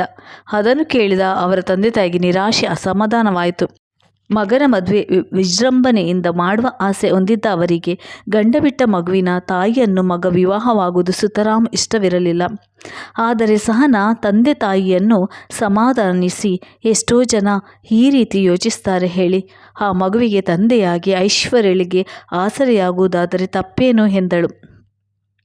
ಸಾಣಾಳ ಕಪಟವಿಲ್ಲದ ಮುಗ್ಧ ನಡೆ ನುಡಿ ಸ್ವಾತಿಗೂ ಇಷ್ಟವಾಯಿತು. ಅದೇ ರೀತಿ ಮುದ್ದು ಮಗು ಸ್ವಾತಿ ಸಹನಾಳನ್ನು ಅತ್ತೆ ಎಂದು ಕರೆಯುತ್ತಾ ಅವಳ ಹಿಂದೆ ಮುಂದೆ ಸುತ್ತುತ್ತಾ ಮಾತನಾಡುತ್ತಿದ್ದುದು ಸಹನಾಳಿಗೂ ಇಷ್ಟವಾಯಿತು. ಐಶ್ವರ್ಯಳ ಇಚ್ಛೆಯಂತೆ ಸರಳವಾಗಿ ಮದುವೆ ನೆರವೇರಿತು. ಪ್ರಜ್ವಲ್ ತಂದೆ ತಾಯಿಗೆ ಮೊದಲು ಅಸಮಾಧಾನವಿದ್ದರೂ ಐಶ್ವರ್ಯಳ ಸ್ವಭಾವಕ್ಕೆ ಅವಳನ್ನು ಸೊಸೆ ಎಂದು ಸ್ವೀಕರಿಸಿ ಸ್ವಾತಿಯನ್ನು ತಮ್ಮ ಮನೆಯ ಮಗು ಎಂದು ಒಪ್ಪಿಕೊಂಡು ಇಬ್ಬರನ್ನು ಚೆನ್ನಾಗಿ ನೋಡಿಕೊಳ್ಳತೊಡಗಿದರು. ಐಶ್ವರ್ಯ ಮತ್ತು ಸ್ವಾತಿಗೆ ಈ ಭವ್ಯವಾದ ಮನೆಯಲ್ಲಿ ಯಾವ ಕೊರತೆಯೂ ಇರಲಿಲ್ಲ. ಸುಖವಾಗಿದ್ದರು. ಮನೆಯಲ್ಲಿ ಕೆಲಸ ಮಾಡಲು ಹಾಳು ಕಾಳುಗಳು ಇದ್ದುದರಿಂದ ಐಶ್ವರ್ಯಳಿಗೆ ಮಾಡಲು ಯಾವ ಕೆಲಸ ಇಲ್ಲದೆ ಹತ್ತಿರದಲ್ಲೇ ಇದ್ದ ಶಾಲೆಗೆ ಹೋಗಿ ಉಚಿತವಾಗಿ ಯೋಗ, ಟೈಲರಿಂಗ್ ಹೇಳಿಕೊಡಲಾರಂಭಿಸಿದಳು. ಸ್ವಾತಿ ಬಹಳ ಬುದ್ಧಿವಂತಳಾಗಿದ್ದರಿಂದ ಅವಳ ವಿದ್ಯಾಭ್ಯಾಸ ಅಡೆತಡೆಗಳಿಲ್ಲದೆ ನಿರಂತರವಾಗಿ ಸಾಗುತ್ತಿತ್ತು. ಅವಳಿಗೆ ನಾಟ್ಯದಲ್ಲಿ ಹೆಚ್ಚಿನ ಆಸಕ್ತಿ ಇತ್ತು. ಶಾಲೆಯಲ್ಲಿ ನಾಟ್ಯ ಪ್ರದರ್ಶನ ಮಾಡಿ ಅನೇಕ ಪದಕ ಬಹುಮಾನಗಳನ್ನು ಪಡೆಯುತ್ತಿದ್ದಳು. ಅಲ್ಲದೆ ಬೇರೆ ಊರುಗಳಲ್ಲಿನ ಕಲಾಮಂದಿರಕ್ಕೆ ನಾಟ್ಯ ಮಾಡಲು ಆಹ್ವಾನಿಸುತ್ತಿದ್ದರು. ಸ್ವಾತಿಯ ಆಸಕ್ತಿಗೆ ತಂದೆ ತಾಯಿ ಇಬ್ಬರು ಪ್ರೋತ್ಸಾಹಿಸುತ್ತಿದ್ದರು. ಬೇರೆ ಊರುಗಳಿಗೆ ಹೋಗಬೇಕಾದ ಸಂದರ್ಭದಲ್ಲಿ ಐಶ್ವರ್ಯ ಮಗಳ ಜೊತೆ ಹೋಗಿ ಅವಳ ನಾಟ್ಯ ಪ್ರದರ್ಶನ ಹಾಗೂ ಆ ಜನರ ಮೆಚ್ಚುಗೆ, ಕರತಡನಗಳನ್ನು ಕಂಡು ಹರ್ಷಿಸುತ್ತಿದ್ದಳು. ಪ್ರಜ್ವಲ್ ಐಶ್ವರ್ಯಳನ್ನು ಹೃದಯಪೂರ್ವಕವಾಗಿ ಪ್ರೀತಿಸುತ್ತಿದ್ದ. ಅವಳು ಯಾವಾಗಲೂ ಸ್ವಾತಿ ತನ್ನ ಉಸಿರು, ಅವಳ ಭವಿಷ್ಯಕ್ಕಾಗಿ ನನ್ನ ಜೀವನ ಮುಡುಪಾಗಿಡುತ್ತೇನೆ ಎನ್ನುತ್ತಿದ್ದಳು. ಅದರಂತೆ ಪ್ರಜ್ವಲ್ ಐಶ್ವರ್ಯಳ ಇಚ್ಛೆಯಂತೆ ಸ್ವಾತಿ ಬಯಕೆಗಳನ್ನೆಲ್ಲ ಪೂರೈಸುತ್ತಿದ್ದ. ಇಬ್ಬರಿಗೂ ಯಾವ ಕೊರತೆ ಬಾರದಂತೆ ನೋಡಿಕೊಳ್ಳುತ್ತಿದ್ದ. ಅಪ್ಪಿತಪ್ಪಿಯೂ ಅವಳ ಹಿಂದಿನ ಜೀವನದ ಯಾವ ಕಹಿ ಘಟನೆಯನ್ನು ಪ್ರಜ್ವಲ್ ಕೆದಕಿ ಕೇಳುತ್ತಿರಲಿಲ್ಲ. ಅವನ ದೊಡ್ಡ ಗುಣ ಅರಿತಿದ್ದ ಐಶ್ವರ್ಯಳಿಗೆ ಅವನಲ್ಲಿ ಗೌರವ, ಪ್ರೀತಿ ಹೆಚ್ಚಾಗುವಂತೆ ಮಾಡಿತು. ಸ್ವಾತಿ ಬೆಳೆದು ಪದವಿ ಮುಗಿಸುವ ವೇಳೆಗೆ ಇಬ್ಬರು ವರಾನ್ವೇಷಣೆಗೆ ಆರಂಭಿಸಿದರು. ಅದಕ್ಕೆ ತಕ್ಕಂತೆ ಸಾನಾಳ ಅತ್ತೆಯ ಮನೆಯ ಕಡೆಯ ಒಂದು ಒಳ್ಳೆಯ ಸಂಬಂಧ ಸಿಕ್ಕಿತ್ತು. ಹುಡುಗನಿಗೆ ಸ್ವಂತ ಫ್ಯಾಕ್ಟರಿ ಇದ್ದು ನೋಡಲು ಲಕ್ಷಣವಾಗಿದ್ದ. ಸ್ವಾತಿ ಫೋಟೋ ಜಾತಕ ಹೊಂದಿಕೆಯಾಗಿದ್ದರಿಂದ ಹುಡುಗಿಯನ್ನು ನೋಡಲು ಬರುತ್ತಿರುವುದಾಗಿ ತಿಳಿಸಿದರು. ಐಶ್ವರ್ಯಳಿಗೆ ಈ ಸುದ್ದಿ ಕೇಳಿ ಆದ ಸಂತೋಷ ಅಷ್ಟಿಷ್ಟಲ್ಲ. ಅಪರೂಪನಾದ ಹುಡುಗ ಸ್ವರೂಪ್ ತಂದೆ ತಾಯಿ ಮತ್ತು ಸಹನಾಳೊಂದಿಗೆ ಸ್ವಾತಿಯನ್ನು ನೋಡಲು ಬಂದ. ಸ್ವರೂಪ್ ಹಾಗೂ ಸ್ವಾತಿ ಇಬ್ಬರು ಮೆಚ್ಚಿ ಒಪ್ಪಿದರೆಂದು ತಿಳಿಯಿತು. ಪ್ರಜ್ವಲ್ ಹೊರಗಡೆ ಲಾನ್ನಲ್ಲಿ ಇಬ್ಬರು ಕುಳಿತು ಮಾತನಾಡಬಹುದಲ್ಲ ಎಂದ. ಇಬ್ಬರು ಹೊರಗೆ ಬಂದು ಕುಳಿತರು. ಸ್ವರೂಪ್ ಸ್ವಾತಿಯನ್ನು ಒಪ್ಪಿರುವುದಾಗಿ ತಿಳಿಸಿ, ನಮ್ಮ ತಂದೆ ತಾಯಿಗೆ ನಾನೊಬ್ಬನೇ ಮಗ. ನಾನು ಫ್ಯಾಕ್ಟರಿಯ ಕೆಲಸದ ಸಲುವಾಗಿ ವಿದೇಶಕ್ಕೆ ಹೋಗಬೇಕಾಗುತ್ತದೆ. ನೀನು ನಮ್ಮ ಮನೆಗೆ ಬಂದ ಮೇಲೆ ನಮ್ಮ ತಂದೆ ತಾಯಿಯನ್ನು ನೋಡಿಕೊಳ್ಳುವ, ಮನೆ ಜವಾಬ್ದಾರಿ ನಿರ್ವಹಿಸುವ ಸಂಪೂರ್ಣ ಹೊಣೆ ನಿನ್ನದು ಎಂದ. ಖಂಡಿತ, ಅದು ನನ್ನ ಕರ್ತವ್ಯ. ನಾನು ನೋಡಿಕೊಳ್ಳುತ್ತೇನೆ. ನನಗೆ ನಾಟ್ಯ ಪ್ರದರ್ಶನ ಬೇರೆಡೆ ಇದ್ದಾಗ ಹೋಗಬೇಕಾಗುತ್ತದೆ. ನಾಟ್ಯವೇ ನನ್ನ ಹಸಿರು. ನೀವು ಅದಕ್ಕೆ ಸಹಕರಿಸಬೇಕು ಎಂದಳು. ಅದಕ್ಕೆ ಅವನು ತುಂಬು ಹೃದಯದಿಂದ ಒಪ್ಪಿಗೆ ನೀಡಿದ. ಅವರಿಬ್ಬರ ಮದುವೆ ನಿಶ್ಚಯವಾಯಿತು. ತನ್ನ ಮಗಳ ಭವಿಷ್ಯ ಬೇಕೆಂದು ಇದುವರೆಗೂ ಅವಳಿಗಾಗಿ ತ್ಯಾಗ ಮಾಡಿ ಈ ದಿನಕ್ಕಾಗಿ ಕಾಯುತ್ತಿದ್ದ ಐಶ್ವರ್ಯ ತನ್ನ ಬಾಳಿನಂತೆ ಮಗಳ ಬಾಳಾಗಬಾರದೆಂದು ದಿನವೂ ಪ್ರಾರ್ಥಿಸುತ್ತಿದ್ದಳು. ಸಹನಾ, ನಿನ್ನ ಉಪಕಾರ ಎಂದೆಂದಿಗೂ ಮರೆಯುವುದಿಲ್ಲ ಎಂದು ಭಾವುಕಳಾದ ಐಶ್ವರ್ಯಳನ್ನು ತಡೆದ ಸಹನಾ, ಯಾಕೆ ಅಷ್ಟೊಂದು ಎಮೋಷ್ನಲ್ ಆಗುತ್ತೀಯಾ? ನೀನು ಮಾಡಿರುವ ಪೂಜಾ ಫಲಕ್ಕೆ ದೇವರು ಸ್ವಾತಿಗೆ ಒಳ್ಳೆಯ ಸಂಬಂಧ ತೋರಿಸಿದ್ದಾನೆ ಎಂದಳು. ತಂಗಿಯ ಉದಾರ ಉಪಕಾರದ ಸ್ವಭಾವ ಅರಿತಿದ್ದ ಪ್ರಜ್ವಲ್, ನಿಮಗೆ ಮಾತ್ರ ನಾನು ಥ್ಯಾಂಕ್ಸ್ ಹೇಳೋಲ್ಲ, ನೀನು ನಿನ್ನ ಅಣ್ಣನಿಗೆ ತೋರಿಸುತ್ತಿರುವ ಅಭಿಮಾನ ಎಂದುಕೊಳ್ಳುತ್ತೇನೆ ಎಂದು ಅವಳನ್ನು ರೇಗಿಸಿದ. ಹಾಗೆಂದರೆ ಆಗುತ್ತಾ? ಸ್ವಾತಿ ಮದುವೆಯಲ್ಲಿ ನನಗೆ ನಾನು ಕೇಳುವ ಭಾರೀ ಉಡುಗೊರೆ ಕೊಡಬೇಕು ಎಂದಳು. ನನ್ನ ತಂಗಿಗಿಂತ ಉಡುಗೊರೆ ದೊಡ್ಡದಾ ಎಂದು ಅಭಿಮಾನದಿಂದ ಅವಳ ತಲೆ ಮೇಲೆ ಮೊಟಕಿದ ಪ್ರಜ್ವಲ್. ಮದುವೆ ವಿಜೃಂಭಣೆಯಿಂದ ನೆರವೇರಿತು. ಎರಡು ಕಡೆಯವರು ಅವರವರ ಅಂತಸ್ತಿಗೆ ತಕ್ಕಂತೆ ಒಡವೆ ವಸ್ತ್ರಗಳನ್ನು ಧಾರಾಳವಾಗಿ ಕೊಟ್ಟು ಮದುವೆ ನೆರವೇರಿಸಿದರು. ಸ್ವಾತಿಯನ್ನು ಅತ್ತೆಯ ಮನೆಗೆ ಕಳಿಸುವಾಗ ಪ್ರಜ್ವಲ್ ಸ್ವಾತಿಯನ್ನು ಅಪ್ಪಿ ಕಣ್ಣೀರು ಹಾಕಿದ. ಸ್ವಾತಿ ತಾಯಿಯನ್ನು ಅಪ್ಪಿ ಹತ್ತಳು. ಅವಳು ಹೋದ ಮೇಲೂ ಇನ್ನೂ ಅಳುತ್ತಿದ್ದ ಐಶ್ವರ್ಯಳ ಭುಜದ ಸುತ್ತ ಕೈ ಹಾಕಿ, ಅವಳೇನು ಹೊರದೇಶಕ್ಕೆ ಹೋಗಿಲ್ಲವಲ್ಲ, ಯಾವಾಗ ಬೇಕಾದರೂ ಹೋಗಿ ಅವರಿಬ್ಬರನ್ನು ನೋಡಿಕೊಂಡು ಬರಬಹುದು, ಸಮಾಧಾನ ಮಾಡಿಕೊ. ನನ್ನ ಮಗಳು ಒಳ್ಳೆಯ ಕಡೆ ಸೇರಬೇಕೆನ್ನುವ ನಿನ್ನ ಆಸೆ ನೆರವೇರಿತಲ್ಲ, ನಮ್ಮ ಮಗಳು ಖಂಡಿತ ಸುಖವಾಗಿರುತ್ತಾಳೆ ಎಂದು ಅವಳನ್ನು ಸಂತೈಸಿದ. ಐಶ್ವರ್ಯ ಸ್ವಾತಿಯನ್ನು ಜ್ಞಾಪಿಸಿಕೊಂಡು ಬೇಸರ ಪಟ್ಟುಕೊಳ್ಳುತ್ತಾಳೆಂದು ಅದನ್ನು ಮರೆಸಲು ಪ್ರಜ್ವಲ್ ಅವಳೊಂದಿಗೆ ಕ್ಯಾರಂ ಆಡೋದು, ಅಂತಾಕ್ಷರಿ ಆಡಿ ಸಮಯ ಕಳೆಯುವಂತೆ ಮಾಡಿದ. ಒಂದು ವಾರ ಕಳೆದ ನಂತರ ಪ್ರಜ್ವಲ್ ಐಶ್ವರ್ಯ ಬಳಿ ಬಂದು, ಇದುವರೆಗೆ ನಿನ್ನ ಸಮಯವನ್ನು ಮಗಳಿಗಾಗಿ ಮೀಸಲಿಟ್ಟಿದ್ದೆ, ಈಗ ಈ ಪಾಮರನ ಕಡೆ ನೋಡಲು ಸಮಯವಿರಲಿಲ್ಲ, ಈಗಲಾದರೂ ಅಮ್ಮನವರು ಈ ಬಡಪಾಯಿ ಬಯಕೆಯನ್ನು ಪೂರೈಸುವಿರಾ ಎಂದು ನಾಟಕೀಯವಾಗಿ ಕೇಳಿದ. ಅದಕ್ಕೆ ಸುಮ್ಮನೆ ನಕ್ಕ ಐಶ್ವರ್ಯ. ಏನಾಗಬೇಕಿತ್ತು ನನ್ನಿಂದ ಎಂದಳು. ಏನಿಲ್ಲ, ಯಾಕೆ ನಾವಿಬ್ಬರು ಆರಾಮವಾಗಿ ವಿದೇಶವನ್ನು ನೋಡಿಕೊಂಡು ಬರಬಾರ್ದು? ಹವ ಬದಲಾವಣೆ ಮನಸ್ಸಿಗೆ ಮುದ ಎರಡೂ ಸಿಗುತ್ತದೆ ಎಂದ. ಐಶ್ವರ್ಯಳಿಗೂ ಚೇಂಜ್ ಬೇಕೆನಿಸಿತು. ಹಾಗೆ ಆಗಲಿ ಎಂದು ಒಪ್ಪಿಕೊಂಡಳು. ಅದಕ್ಕೆ ಬೇಕಾದ ವೀಸಾ, ಪಾಸ್ಪೋರ್ಟ್ ಎಲ್ಲವನ್ನೂ ಪ್ರಜ್ವಲ್ ಸಿದ್ಧಪಡಿಸಿದ. ಜೊತೆಗೆ ಐಶ್ವರ್ಯಕ್ಕಾಗಿ ಕೆಲವು ಮಾಡರ್ನ್ ಡ್ರೆಸ್ಗಳನ್ನು ಖರೀದಿಸಿದ. ನನಗೆ ಇದೆಲ್ಲ ಹಾಕಿ ಅಭ್ಯಾಸವಿಲ್ಲ, ಯಾಕೆ ತಂದಿರಿ? ನನ್ನನ್ನೇನೇನು ಚಿಕ್ಕ ಹುಡುಗಿ ಎಂದುಕೊಂಡಿರಾ ಎಂದು ಕೇಳಿದಳು ಐಶ್ವರ್ಯ. ನನಗೇನು, ನೀನು ಆ ದಿನ ಆಫೀಸ್ನಲ್ಲಿ ನೋಡಿದ ಆ ಸುಂದರಿಯೇ ಈಗಲೂ ನೆನಪಾಗುತ್ತದೆ. ಅಲ್ಲಿಗೆಲ್ಲ ಹೋಗಬೇಕಾದರೆ ಈ ರೀತಿಯ ಉಡುಪುಗಳೇ ಸರಿ ಎಂದು ಅವಳ ಕೆನ್ನೆ ಹಿಂಡುತ್ತಾ ಪ್ರಜ್ವಲ್, ನೋಡಿದ್ಯಾ ಈ ಸುಂದರ ಕೆಂಪು ಮುಖದ ಚೆಲುವನ್ನು, ನೋಡುವ ಭಾಗ್ಯ ಕಳೆದುಕೋ ಎನ್ನುತ್ತೀಯಾ ಎಂದು ರೇಗಿಸಿದ. ಇಬ್ಬರು ಏರ್ಪೋರ್ಟ್ಗೆ ಬಂದರು. ತಂದೆ ತಾಯಿ ವಿದೇಶಿ ಪ್ರಯಾಣ ಮಾಡುತ್ತಿದ್ದಾರೆಂದು ತಿಳಿದ ಸ್ವಾತಿಗೆ ಬಹಳ ಸಂತಸವಾಗಿ ಶುಭ ಹಾರೈಸಿದಳು. ಮೊದಲ ಬಾರಿ ಐಶ್ವರ್ಯ ವಿಮಾನ ಪ್ರಯಾಣ ಮಾಡುತ್ತಿರುವುದನ್ನು ಹೊಸ ಅನುಭವ. ನೀನು ಇಲ್ಲಿಯೇ ಕುಳಿತಿರು, ವಿಚಾರಿಸಿ ಬರುತ್ತೇನೆ ಎಂದು ಪ್ರಜ್ವಲ್ ಆ ಕಡೆ ಹೋದ. ಅಲ್ಲಿಯೇ ಅಡ್ಡಾಡುತ್ತಿದ್ದ ಐಶ್ವರ್ಯ ಬಾಗಿಲ ಬಳಿಯಲ್ಲಿದ್ದ ವ್ಯಕ್ತಿಯನ್ನು ನೋಡಿ ಅವಳಿಗೆ ಥಳಿಸುತ್ತಿದ್ದಂತಾಯಿತು. ದಿಗ್ಭ್ರಮೆಯಿಂದ ಮತ್ತೆ ಮತ್ತೆ ನೋಡಿದಳು. ಯಾರನ್ನು ಇದುವರೆಗೂ ಮರೆತು ಹಾಯಾಗಿದ್ದಳೋ ಅದೇ ವ್ಯಕ್ತಿ. ತನ್ನ ಕೈ ಹಿಡಿದು ಮೋಸ ಮಾಡಿ ತಲೆಮರೆಸಿಕೊಂಡಿದ್ದ ಮಾಜಿ ಪತಿ ಶಶಾಂಕ್ ಸೆಕ್ಯೂರಿಟಿ ಗಾರ್ಡ್ ಆಗಿ ಬಾಗಿಲು ಬಳಿ ನಿಂತಿದ್ದ. ಅವನು ತನ್ನನ್ನೇ ನೋಡುತ್ತಿರುವುದನ್ನು ಕಂಡು ಹಾಗೆ ಕಂಬದಂತೆ ನಿಂತಳು. ಚೆನ್ನಾಗಿದ್ದೀಯಾ ಐಶ್ವರ್ಯ ಎಂದ. ನಾನು ಆರಾಮವಾಗಿದ್ದೇನೆ, ಮತ್ತೆ ನನ್ನ ಜೀವನ ಅಲ್ಲೋಲ ಕಲ್ಲೋಲವಾಗಲೆಂದೇ ಹೀಗೆ ಮಾತನಾಡುತ್ತಿದ್ದೀರಾ ಎಂದಳು. ಇಲ್ಲ ಐಶ್ವರ್ಯ, ನಿನ್ನ ಜೀವನದಲ್ಲಿ ಮತ್ತೆ ಪ್ರವೇಶಿಸಿ ಅನ್ಯಾಯ ಮಾಡಲು ಬಂದಿಲ್ಲ. ನಿನಗೆ ಮೋಸ ಮಾಡಿದ್ದಕ್ಕೆ ದೇವರು ನನಗೆ ಆಗಲೇ ಶಿಕ್ಷೆ ಕೊಟ್ಟುಬಿಟ್ಟ.